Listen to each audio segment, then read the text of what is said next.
Welcome to the Diminutive Soldier. My name is Eddie, and I'm super excited to present to you the preview for Echoes of Emperors, which is coming to Kickstarter sometime next month, June 2024. Now, this is by Volcaban Studios. I'm not 100% sure if that's how you pronounce it. Apologize if I pronounced it wrong. Here in the Deep South, it'll probably be Volcaban Studio. Probably Volcaban. Let's go with that. So as you know, I'm an up and coming um, content creator, doing reviews, gameplays. I just do them for fun on the side, just because I enjoy it. I just enjoy doing them. I have an Instagram page too. Volcaban Studios reached out to me on my Instagram page and said, "Hey, I saw one of your YouTube videos. I like how you did it. I like the gameplay you did. Would you mind doing a preview of this game coming to Kickstarter?" I was floored. I would love to. Are you kidding me? This is amazing. And to make it even more exciting, this game, Echoes of Emperors, I was already following it on Instagram. I was following it because it looked gorgeous. I saw maybe an ad or something for it on Instagram, started following it. I commented on a couple of them, like, "Oh, this looks amazing. When's it coming?" And that must be, he then saw me do that, probably went to my profile, probably went to my YouTube, saw a video, bada bing, bada boom. Here we are. He reached out to me and said, "Hey, I'd love to send it to you, a prototype copy." I'm in no way being sponsored for this. He's not paying me in any way. I'm not going to charge in any way. I'm not going to charge to review games. That's not what my channel's about. I'm not going to do that.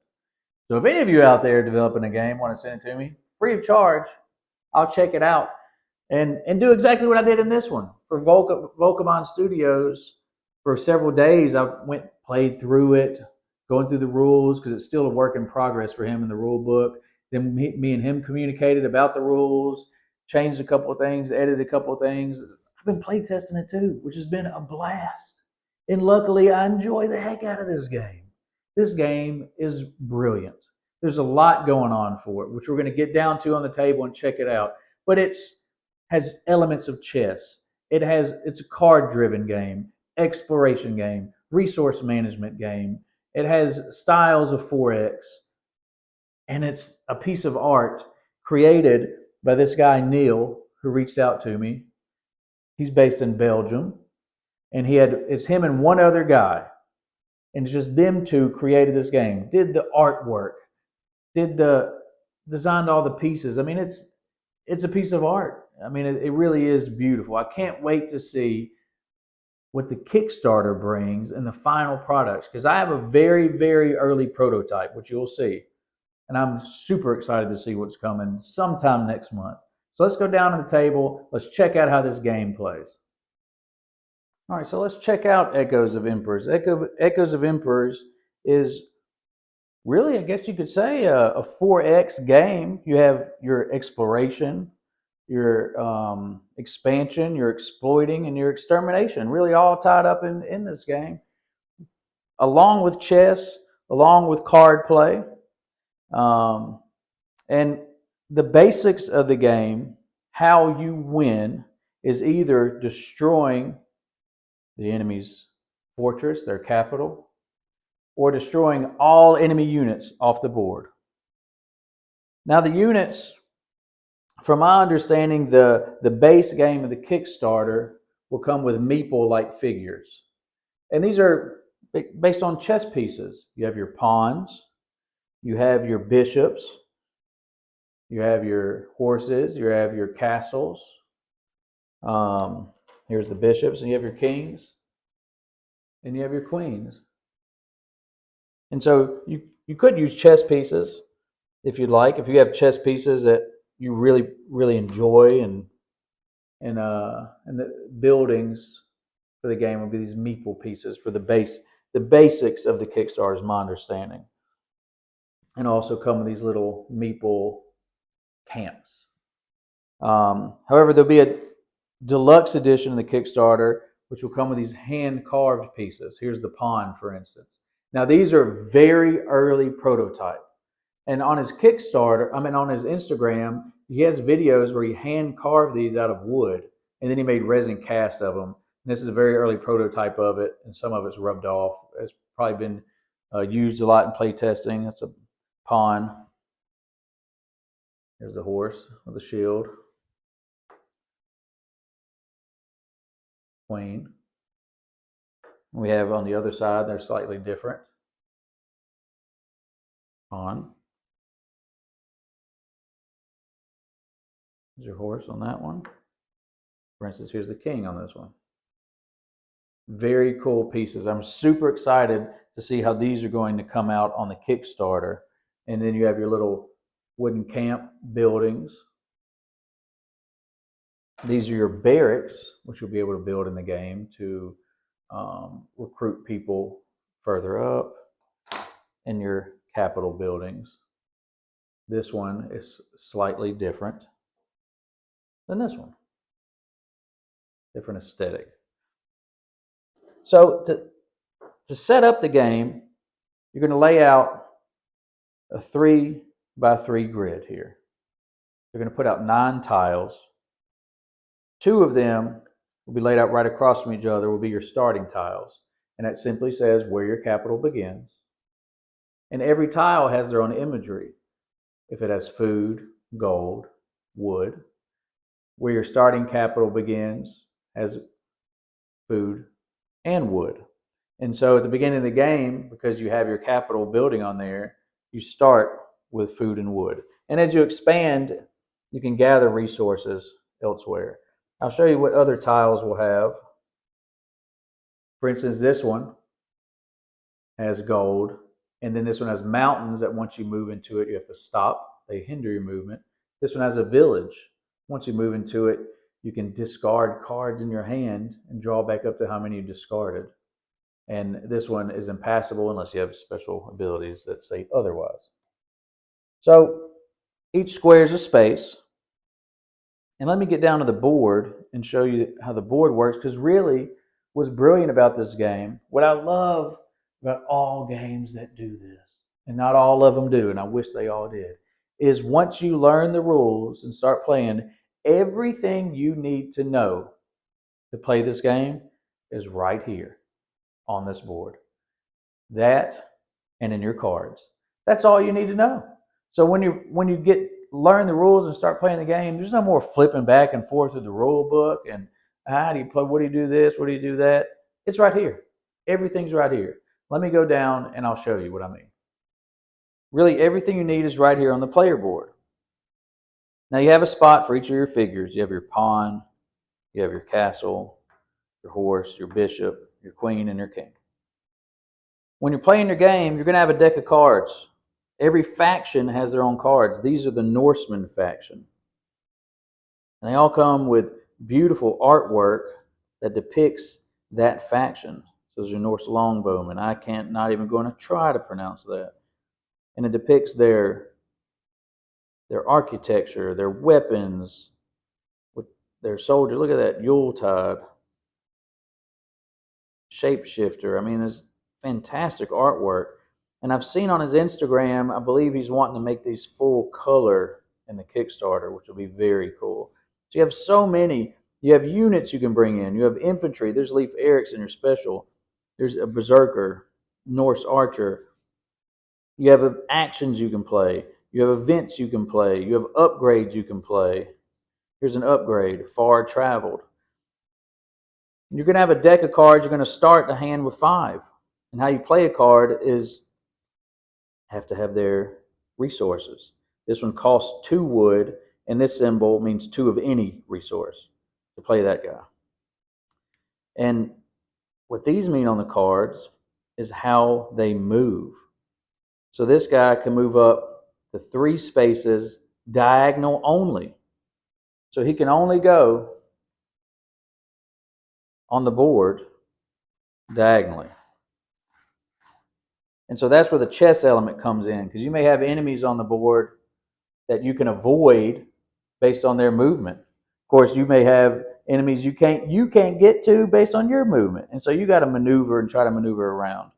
That's where the chess element comes in, is seeing how the enemies move. See, he moves diagonal only. This guy can move forward, backward, left, right, and diagonal. He can move all over. This guy can the longship only forward, backwards, left, and right. Shield Maiden, the same thing.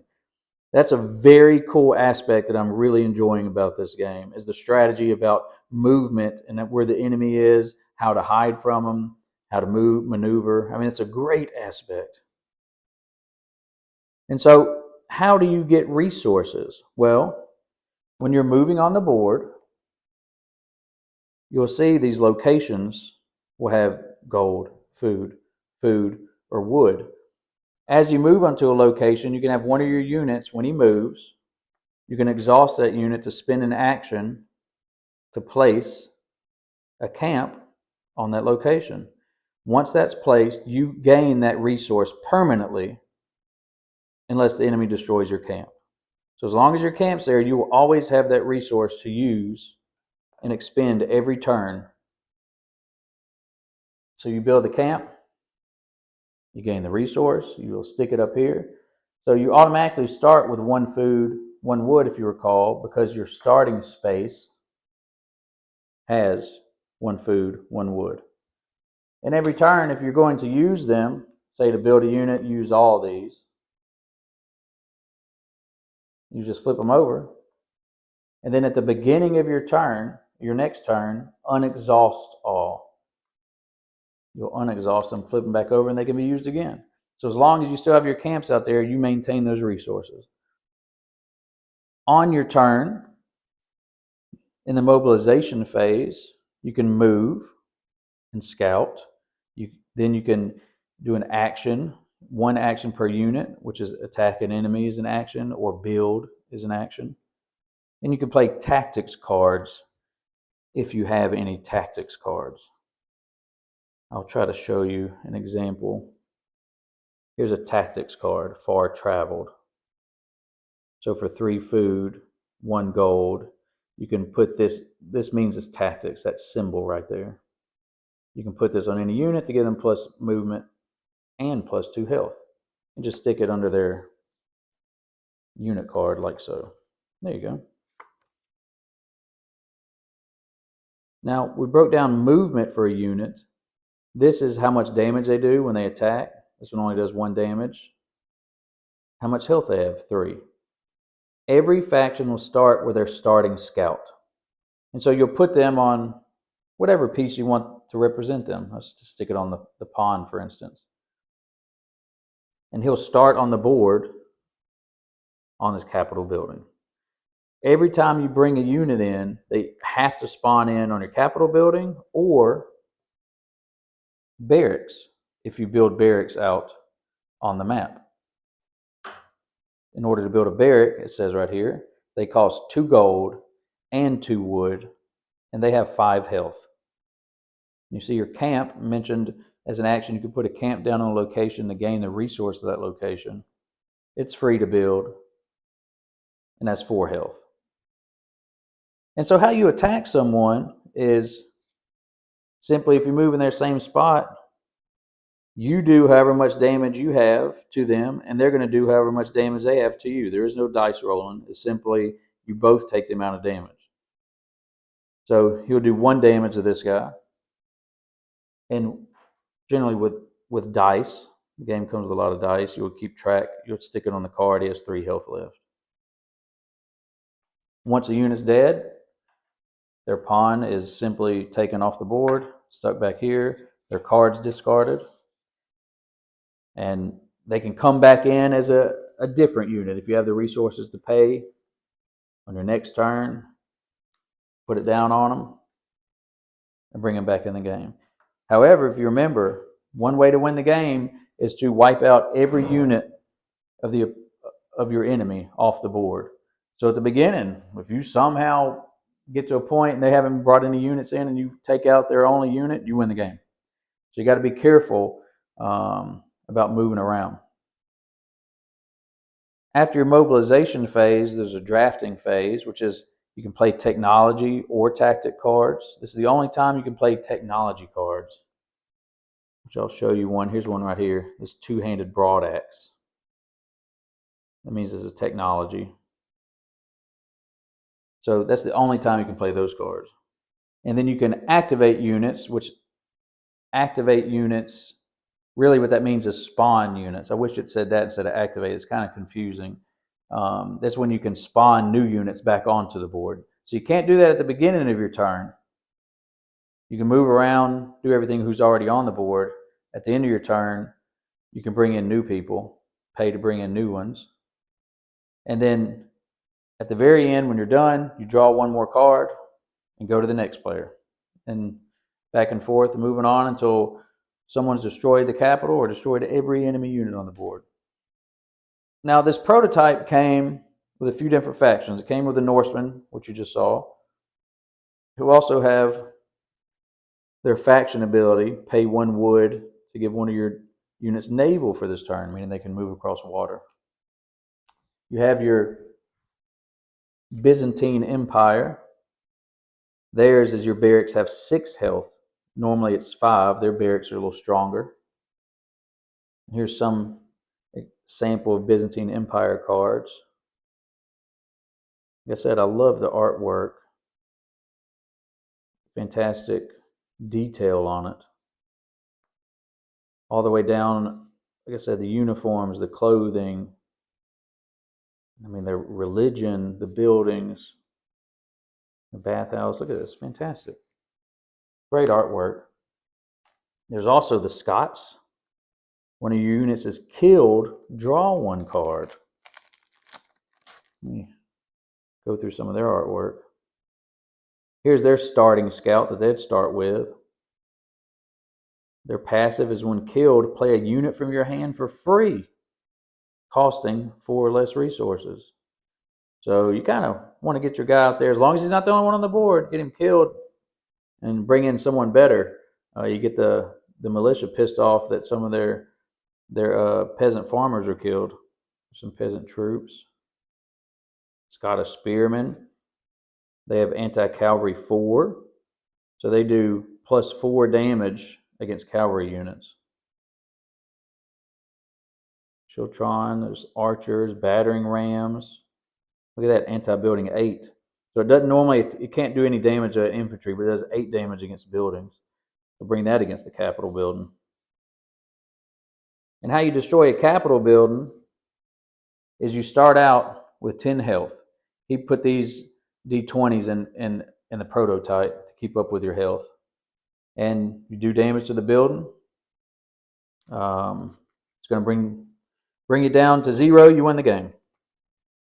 The game also comes with the Mongol Empire. Each turn you can move 1 camp and 1 tile in any direction, changing your resources. Interesting. And here's some of their artwork. And so I'm very certain there's going to be more factions to come in this game. I'm excited to see about that because the game, simply adding more factions, more decks of cards, really completely changes the gameplay up and how you're going to play it. You could have simply more historic factions. You can add fantasy faction in this game, or simple elves, dwarves, etc.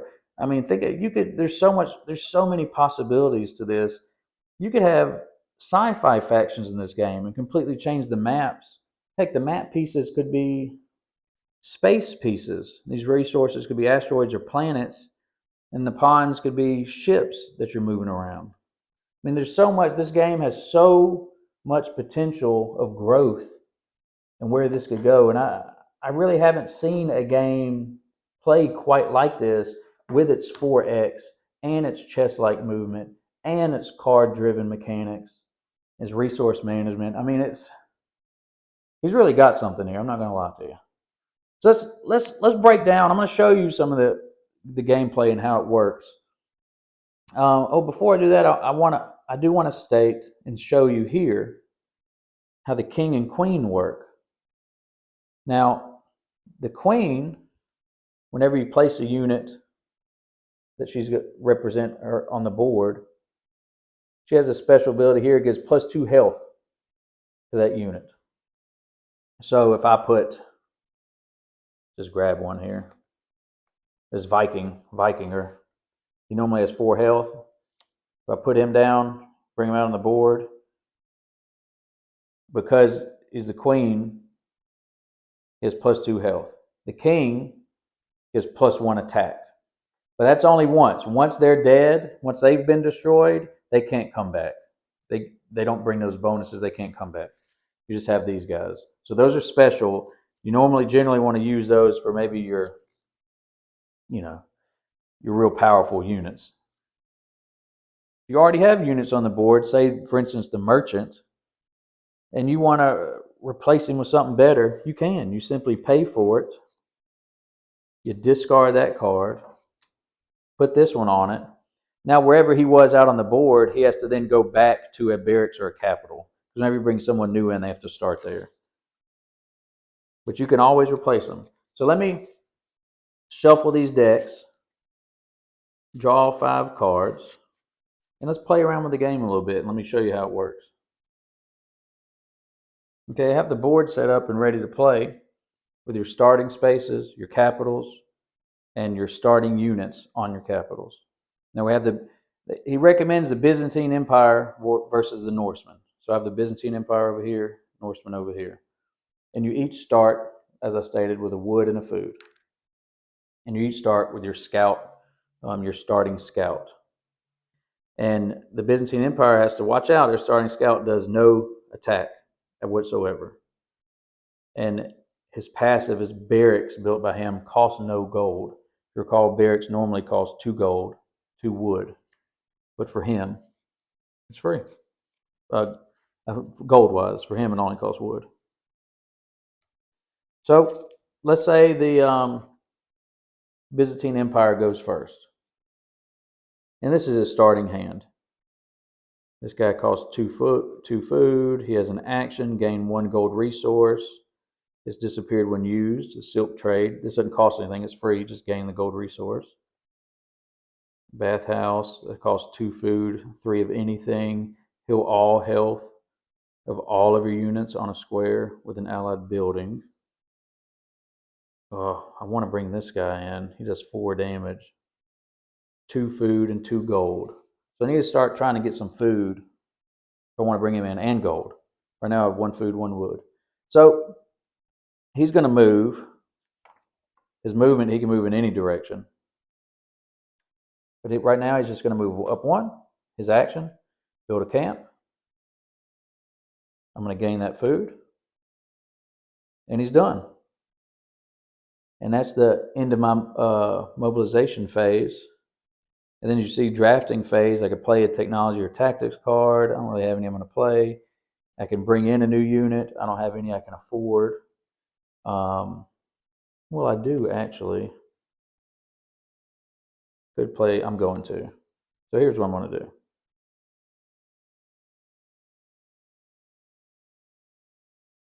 I'm going to play this tactics card and gain 1 gold. And this goes in my discard pile. And now I can play 1 gold and 2 food to bring this guy in. So that with a silk trade said when you play that gold, it's gone. And then I exhaust that 2 food. And I'll bring him in on the horse right here. And it starts in my capital. And his movement, as you can see, is only up and down, left and right. And he also he can do melee attack or range attack. And that's one thing to note is if you do range attack, you have to declare your guy's doing range. And if you do, you turn your card to the side on your board. That means he's doing range attack only. And then you can attack someone, for instance, a space away adjacent to you. But if you're set in that position where you're doing range attacks only, if someone attacks you, you will not do your melee back to them. You just take it. So it's pretty risky. You got to be careful doing that. Maybe only do it in a position you know that they're moving diagonal. They can't get to you if you're to the left or right of them. And so you gotta watch out for that. So as you can see, I stick that on my board down here on the horse cavalry spot to represent him. And then he comes in on the capital. And that's the end of my turn. I'll draw a card. That's the new one I got. Byzantine Christmas. And it goes on to the Viking Norseman player. So the Norseman player,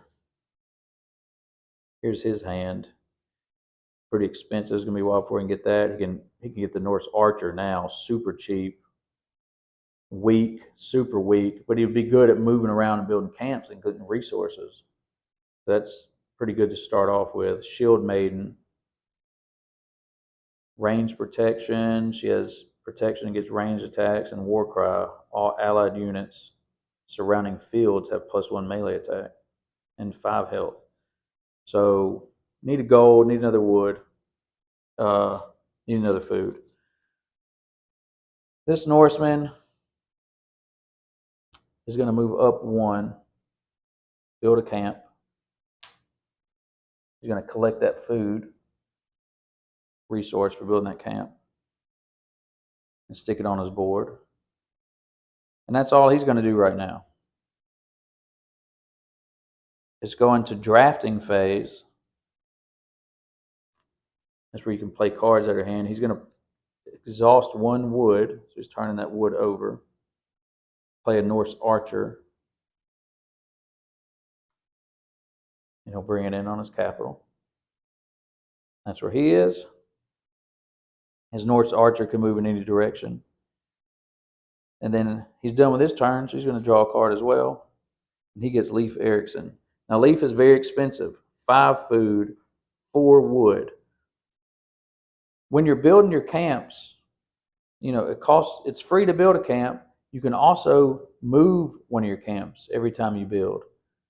So after you start building a lot of them, if you have, say, several on gold, but you need more food if you want to bring him in, then once per turn, you can also move a camp to get what you need. That's a ways off from now. So we go back to the Byzantine Empire. He's not wanting to move forward and explore this space because then that's really going to open up the Viking Norsemen to start moving forward. Whenever you explore a space, you stop. So he doesn't want to open that up yet. He still likes that to be defensive. So he's going to actually go this way and explore here. So when you explore, you just move, turn that tile piece over, and place it however you want, whatever is most advantageous to you. And remember, the mountains, when you move into them, you have to stop, and they don't give you any resource. So it's just a really defensive position. So he may do it like this. Have the mountains block that side of his capital. And then he moves in there. He's going to build a camp on that gold, collect that gold, and he's done. That was his action, was to build the camp. When you explore, it's not an action. You don't have to, that's just part of move and scout. But there is an action, is to attack or build, and that stops your play. So now this guy can go, he can move only left and right, up and down. So he's going to move all the way over here and explore that tile. Turns it over. He's going to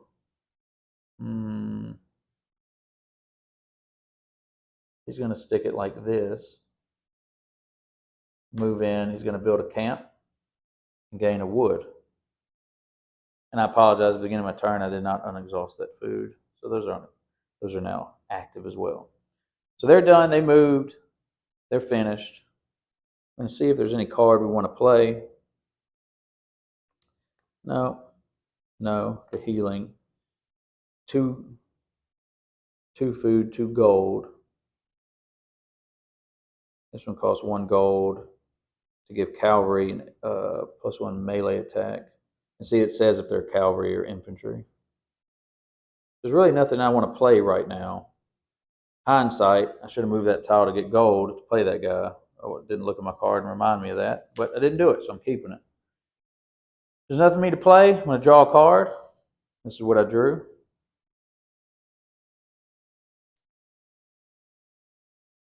And it goes to the Norseman. See what he wants to do. He's not going to make that. He's going to look and make sure, see what he needs. Now I need a gold to be able to build her. So Let's see. This guy, the archer, is going to explore in that direction. I'll flip this over. So 2 food, 1 wood, 1 gold. He'll just stick it right here. Spend his action to build a camp, get a gold. And this guy, who can move diagonal, well, actually the archer could too. He's going to move in that space right there. Okay. He's actually going to use the town to his advantage. He wants it up closer to him. Pretty powerful spot. So when you're in the village, you don't build a camp on it. What you can do is discard any amount of cards you want to discard and then draw that many more. And you could, as long as you stay on that spot, every turn you can keep doing that. Now, if you built a barracks on that spot, it's no longer a village. That makes the village, the bonus of the village go away. You just have a barracks now. And the barracks, yet again, lets you, when you spawn in units, they can spawn in on the barracks. And the barracks has a defensive bonus. So when you have a unit in the barracks, you can't attack the unit. You can only attack the barracks, which has 5 health. Remember, unless you're Byzantine Empire, they get a bonus of the health. So enter that village. I want to see if any of these I want to discard. I want to keep her for sure. I want to keep him.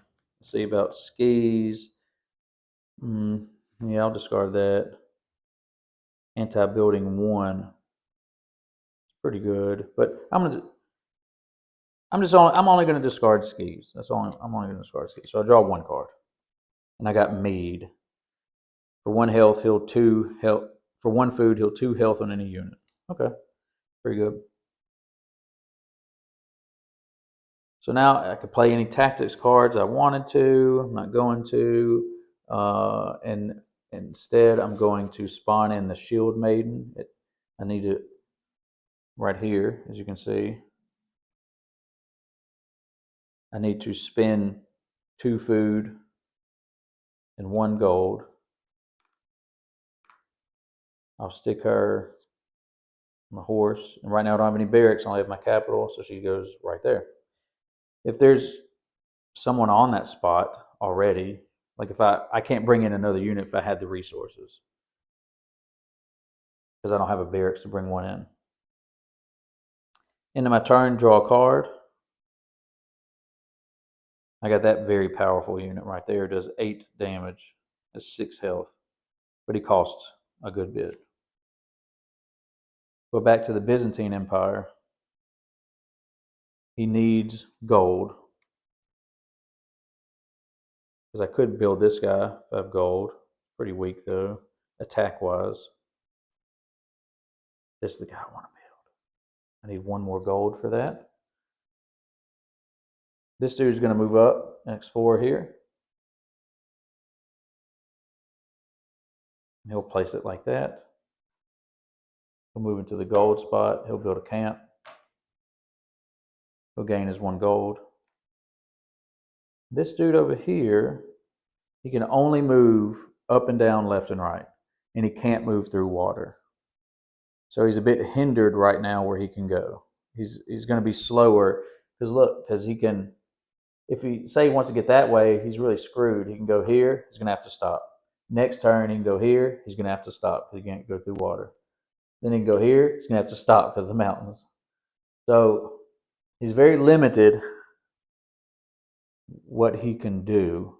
For right now, he's just going to move back this way, build a camp on that wood, and just gain a wood right now.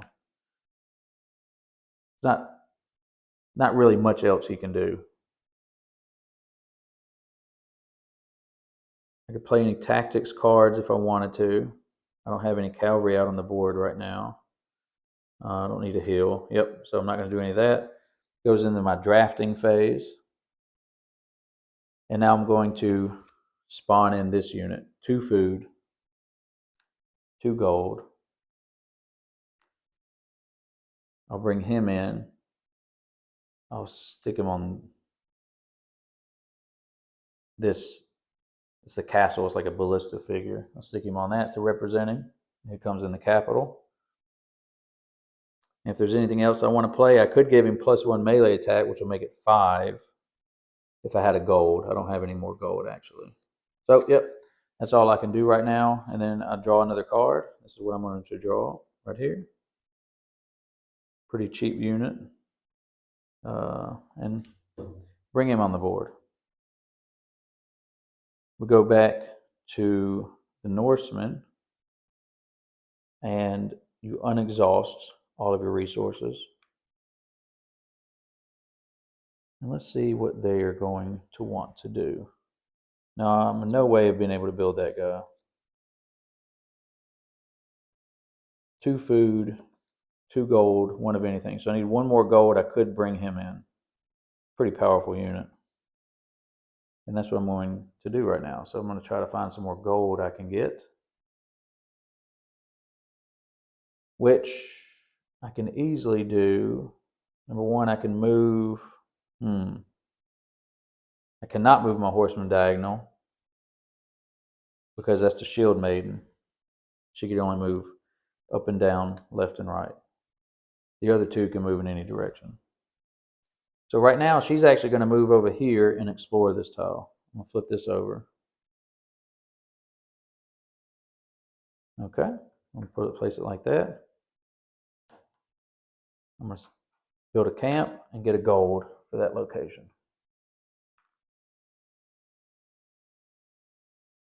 No one's wanting to explore the center, but he's going to. Well, actually, he may stay in that village. I don't know. I like the cards I have.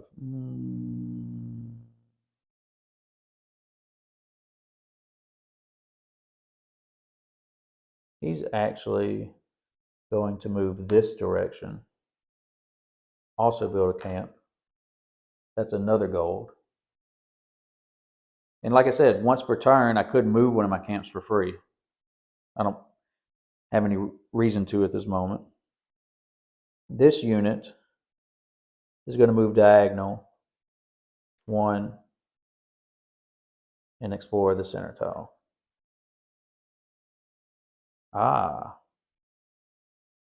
Now I could use the mountains, which I will, to block my capital and the water to block as well.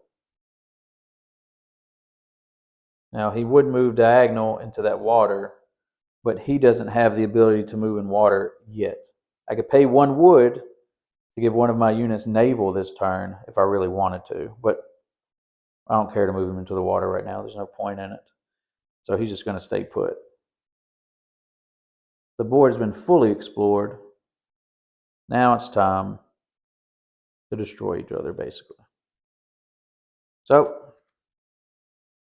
I'm going into my drafting phase. I'm going to bring this guy out. 2 food, 2 gold, 1 of anything, which I'll just do the wood. And he's going to come out. You know what? I'm going to put him on the queen, which will give him +2 health. So now his health is 7 health. Whoops. That's a powerful unit. However, he can only move forward, backwards, left, and right. So he's limited on his movement. And now I draw a card, which I drew the Norse Axemen. They have anti-buildings. They're better attacking buildings. Going over the Byzantine Empire, they'll flip over his resources. They're active again. Got a good bit of resources. And what does he want to do? This guy cannot do any damage, if you recall. But he could build barracks with no cost of gold, which is great. It will cost him 2 wood to build barracks. And let's see if he has any really good units to bring in. This guy's protection. Take 2 less damage from any attack during combat. Okay, he doesn't do great attack. He's just very defensive. Not the greatest of cards. Let's see, my horse can only move up, down, left, right. Everyone else can move in any direction. He's going to do something. He's going to move all the way up here. And he is going to spend, since he doesn't have to build gold to build camps, he's spending 2 wood, to build barracks. And he's building a barracks all the way up there in enemy territory. And he's inside the barracks for protection. And remember, the Byzantine Empire, their special ability is their barracks has 6 health instead of 5 health. So they get 1 extra.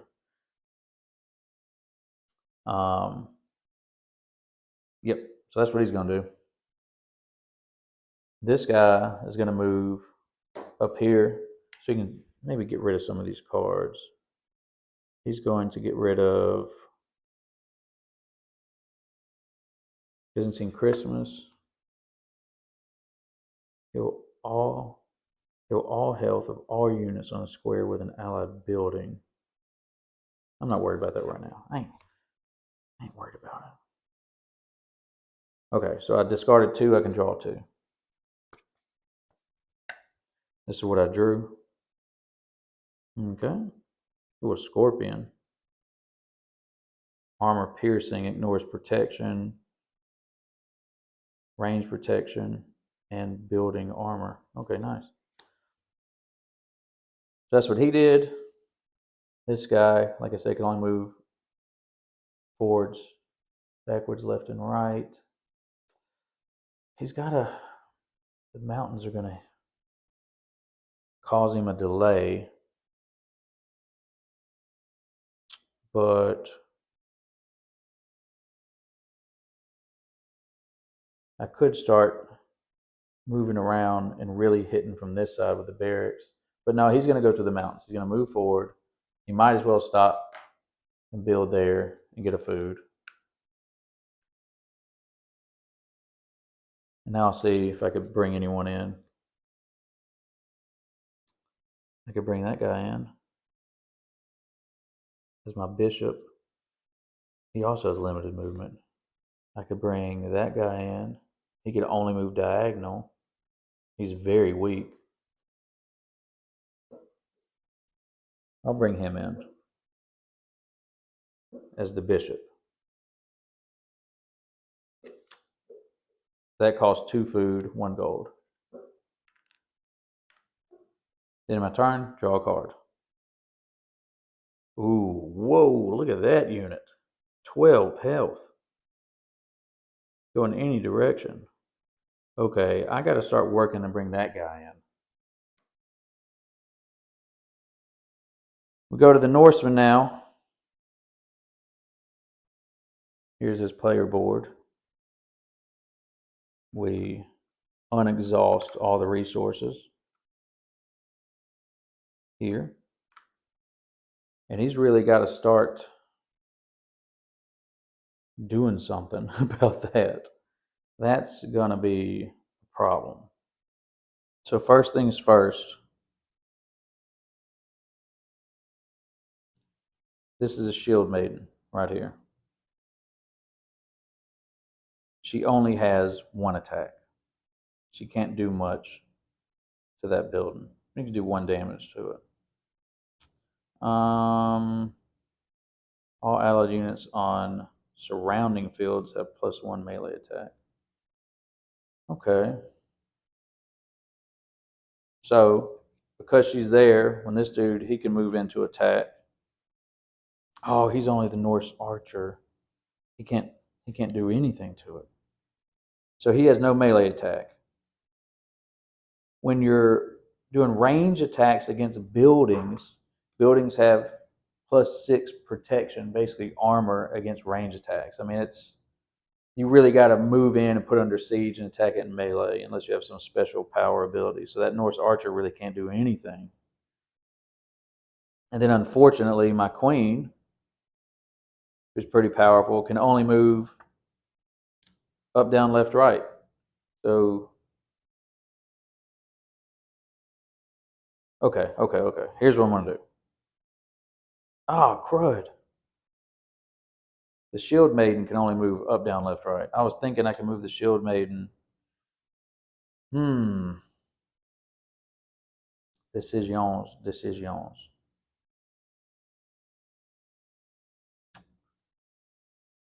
Well, the shield maiden right now, she's the only one who can attack it. So she's gonna move in to hit it, but all she can do is 1 damage to the building. And so right now in this prototype, you track damage with this. They normally have 6 health in Byzantine Empire, so it's down to 5. So I'm just gonna stick that on it. When you're attacking the building, remember the person inside is protected. You're just attacking the building. So the barracks down to 5 health. That shield maiden has activated. The queen's going to come out and start. Oh man.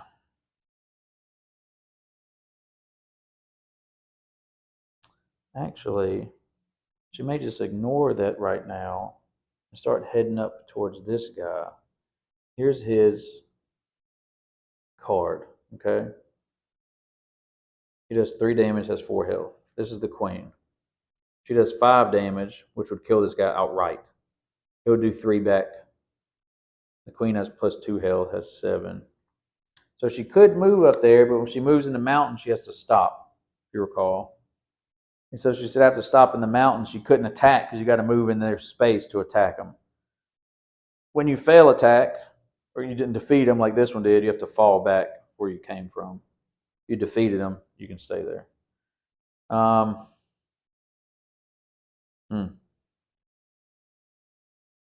The Norse archer could move in the mountains and do a range attack against that guy and just do 2 damage to him. He'd only have 2 left, knowing that then the guy would move in his space and kill him outright. He only has 1 health. So I could do that, just kind of whittle him down a little bit and kind of get rid of that Norse archer, or use the Norse archer to move around and just continue to collect more resources. It's a tough choice. The Norse archer is going to do just that. He's moving forward. I'm turning his card, as you can see here, to the side, showing that he's in range mode. Okay. The shield maiden's already activated, so I move her down. That just means she's activated. He's turning to the side in range mode. I'm moving him down, meaning he's activated. Just so you can keep track of who's gone, so you don't get confused. And he's going to shoot 2 at that guy, which means that guy will have 2 life left. So I'm going to stick that right there on his card. He has health of 4, so he has 2 left. When you do a range attack, you can shoot in a space adjacent to you. So he's in the mountains, shot down at him. I didn't have any special ability to give him more. That's really all he can do. This guy up here, my merchant, will. Oof, it's tough. 1, 2, 1. He's going to move all the way up here. And he has, during your turn, use 1 of your resources as a resource of your choice. So he's going to build a barracks. Remember, it costs 2 gold, 2 wood. We'll activate the 2 gold, and his passive ability, use another resource of your choice, as he's going to turn that food into a wood. And he's going to build a barracks all the way up there.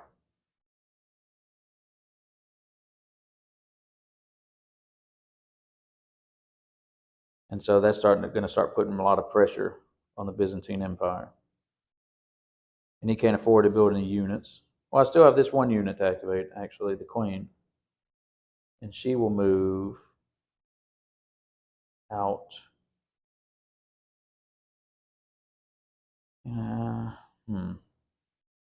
move right up here where this camp is. Because remember, she can only move up, down, left, right. And then I draw a card. This is what I got. Athling. For 1 gold, relocate one of your units to your capital. This unit heals all of their health. Pretty dang good. We go back to the Byzantine Empire. This is their board. Unexhaust all their resources.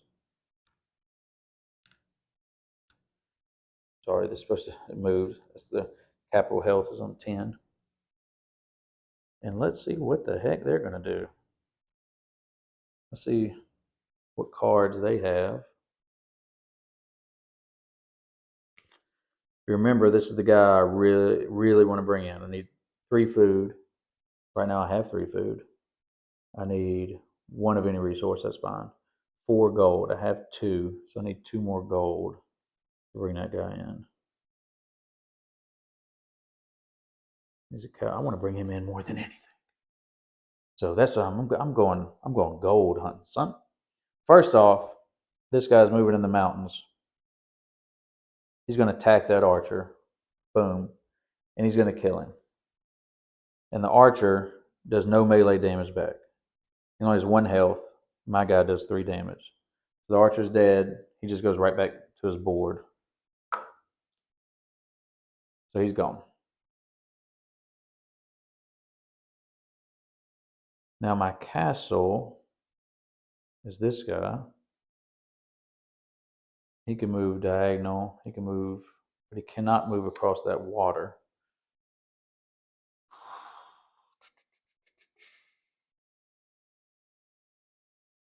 Can't move those mountains. He's just going right now. He's moving right here. And I have 2 camps left. There's no point in me. Well, I might as well stick 1 out.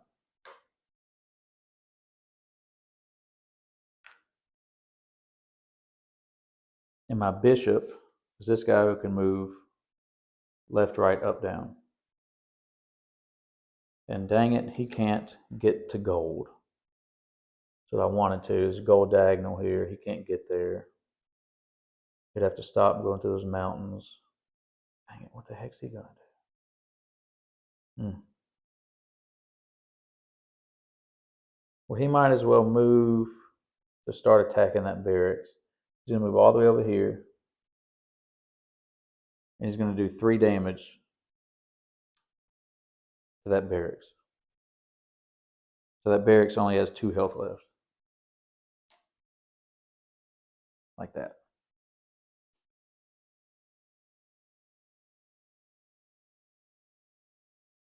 And this guy could either pop out. He doesn't have any attack. He has no reason to pop out necessarily. Unless he just wanted to build another barracks right next to him. Be a pain in the butt. Let's see, because the barracks cost him only 2 wood. It could really be a pain in the butt. He's going to move right here. That was on 5. And he's going to build another barracks. Right next to the enemy capital.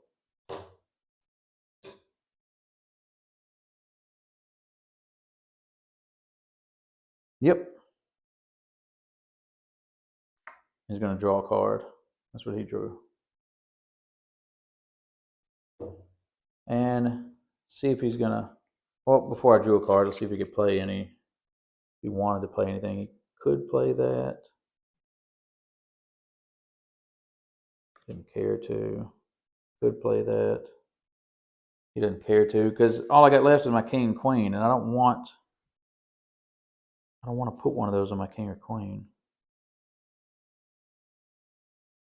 What I will do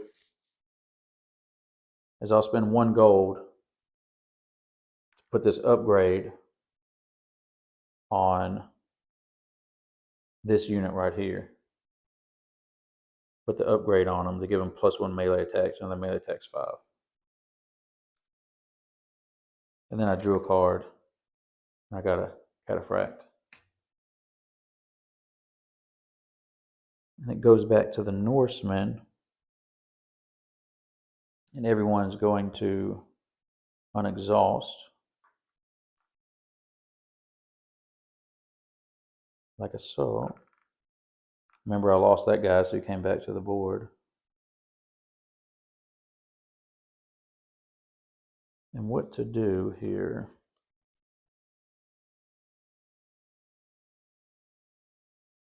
Bring that Norse Axeman in at the end of my turn. No, no, no, no, no. That's what I'll plan on doing. I need more food. Maybe one more wood. Okay. So the queen, who has +2 health, she does 5 damage. Now, she could take out that horseman right away, which is exactly what she's going to do. She's moving here to attack. She's going to do her 5 damage, which will kill the guy. He only had 2 health left, if you recall. And he's going to do 3 damage back to her. So I'll discard his card. That moves. He's going to do 3 damage back to her. She had 7 health. I'm bringing her down to 4 and sticking it on the card. Indicates she has 4 health left. He's removed off the board. Remember, one way to win the game is either destroy their building or just destroy all of their units. This guy keeps hiding in barracks. So it'd be easy to kill. He has 4 health and doesn't do any damage back, but he keeps popping around and popping in barracks, causing a lot of headache for me. So that was the queen. Shield Maiden, who's right here, who does only 1 damage. I guess she could keep whittling, but that thing is going to be a problem. That thing, at +1 melee attack, will be able to kill the Shield Maiden outright. So actually, the Shield Maiden's got to move away from it. If the Shield Maiden moves, she could move to the capital. Nope, I'm sorry, she can't move to those people. She can't move that. The Shield Maiden can only move up, down, left, right. So this is the only location she can move. And she's protected there. This guy can move diagonal and up, down, left, and right. So he can't get to her right now. So she's safe at this moment. And she'll just build camp, get a wood. It's kind of reeling from that guy. My merchant, who's way over there, he can't do much himself. He's not going to pop out and attack that bishop. You only do 1 damage to him, and the bishop will kill him outright. But their bishop, the Byzantine bishop, can only move up, down, left, right. So he's going to pop out right here. He's protected. That bishop can't move diagonal. He's going to build a barracks. He's going to collect the gold. So that's everyone gone.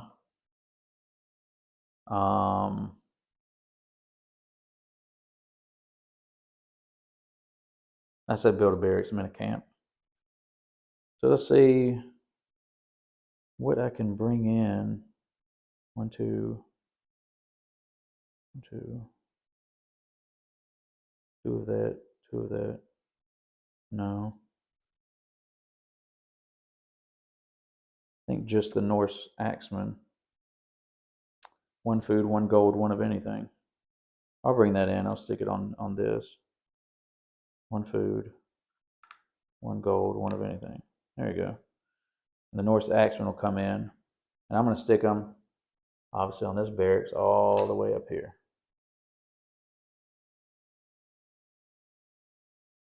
So that's where they are. And that's the end of the turn. Norsemen draw a card. That's what they got, a reaction. So play this, pay it as a reaction. If one of your units is attacked with melee, the enemy unit takes 2 extra melee damage. So we haven't seen a reaction card yet. That could come in handy. So it's the Byzantine Empire's turn, and he's noticed something. Well, first, unexhaust everything. He's noticed a weakness that the Norsemen have left. Let's see, can you notice it too on the board right now? This, I'll show you, my castle piece can move in any direction, diagonal as well. He has +1 attack because that upgrade. Let's check that out. Clear attack to the capital. Remember, capital has 10 health. Guess what?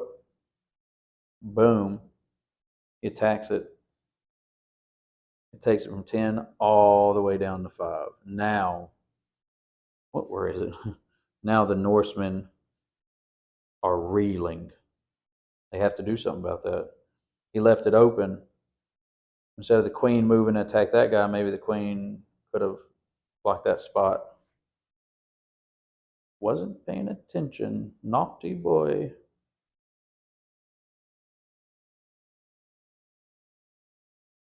The scout here has no attack. He can't attack the capital. He can move. Let me see if I want to.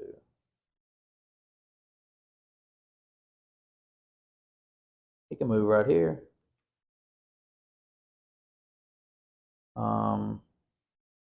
Stop their queen. Nah, it really wouldn't stop her, and he can't do any damage back to her. So he really, yeah, that's not going to do anything actually. Oh, and he can't build a camp, barracks there because there's a camp there. You have to destroy it first. It has 4 health. He can't do any damage. So yeah. He's going to move all the way up here to that village, and he's going to discard this card, and he's going to discard this card, and that's it. He's going to draw 2 no cards. 1, 2. You got Eastern Orthodox. Pay 2 of anything to gain 1 gold resource for every enemy unit on the map. They disappear when used. And he gained this guy. When you recruit, draw 1 card. Okay. Pretty good. So that's what he did. And last but not least, I have this guy who's at the bishop's up here. He's going to destroy that barracks now. He can move forward, back, left, right. He's going to hit it, take out that barracks completely. This is a spot I'm not 100% sure on in the rules. Yet again, this is a very early prototype, very early rules. Not 100% sure if you destroy the barracks, you destroy the unit inside of it, or is it a unit simply they're now there on the spot outside the barracks? I don't know. And so hopefully the developer of the game, Neil,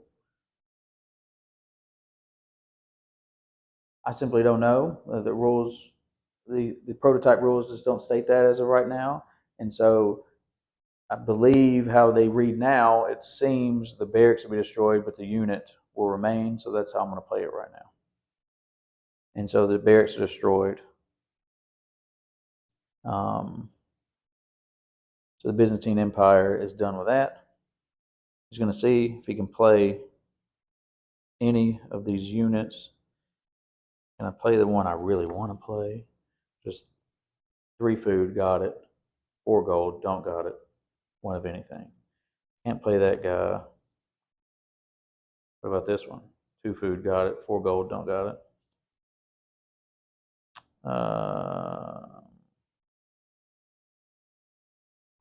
I'll play him.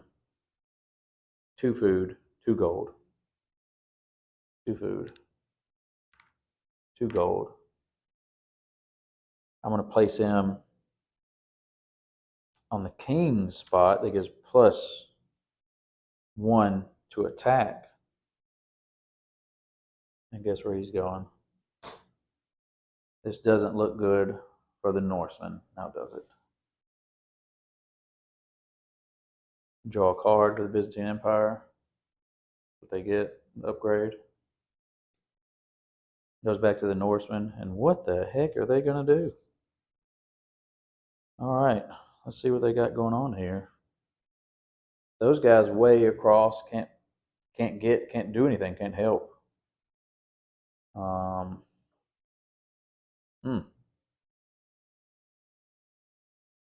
All we have over here is the queen here. Has 4 life left. She does 5 damage. The shield maiden, who if she's adjacent to you will give you +1 melee attack. But she can't get adjacent. She's kind of hemmed in there. She can only move in those directions. Well, crap. So all she can really do is move forward and attack that barracks, I'm afraid, which is only going to do 1 damage to it, so it brings it down to 5. And all the queen can do, the queen, oh my gosh, I just realized this. Queen cannot move diagonal. So all the queen can do is move here. I mean, it's really,